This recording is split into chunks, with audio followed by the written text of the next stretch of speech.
باسی کیسی بادینان دکرد والله وایل هاتو کیسی بادینان گویا اما لحرمی کردستان هیچ کشک نیه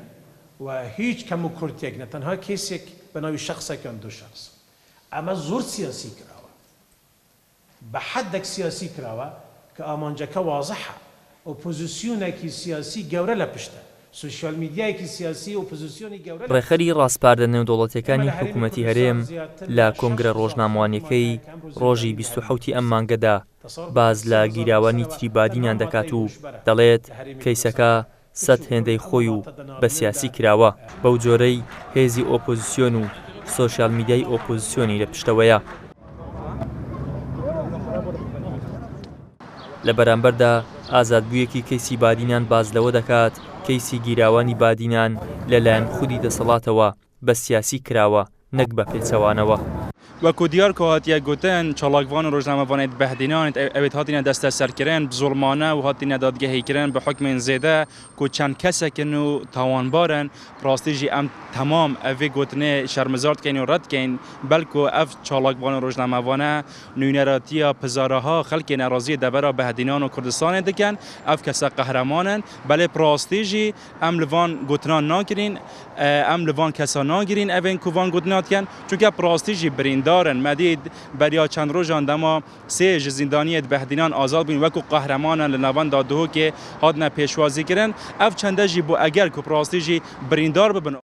لای خۆیەوە ڕۆژنامەنووسێک باز لەوە دەکات ئەوانەی دەڵێن کەیسێک نییە بە ناوی گیراوانی بادینان دەبوایە با گرنگی پێدانی حکوومەت و لایەنە دەرەچەکان بەو کەیسە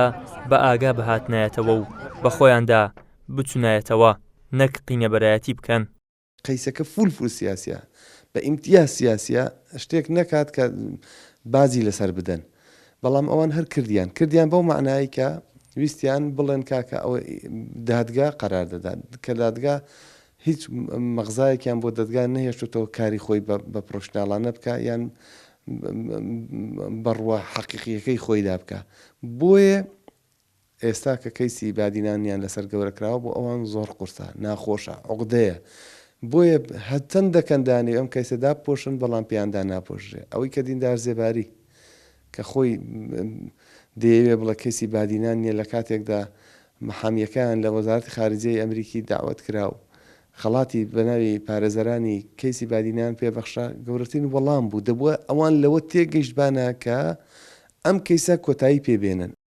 گەرچی بەرپرسانی حکوومەتی هەرێم هەوڵیان داوە وا نیشانی بدەن شتێک نییە بە ناوی کەیسی گیراوانی بادینان بەڵام وەزارەتی دەرەوەی ئەمریکا بانکێشتی سەرۆکی تیمی پارێزەرانی گیراوانی بادینانی کرد و خەڵاتی پێبەخشی هەر بەهۆی گوشارە نێودوڵەتیەکانیش زۆرینەی چالاکوانان و گیراوانی بادینان ئازاد کران و کەیسەکانیان داخرا. ئیدریس محەممەد، کەناڵی ئاسمانی پەیام، هەولێر.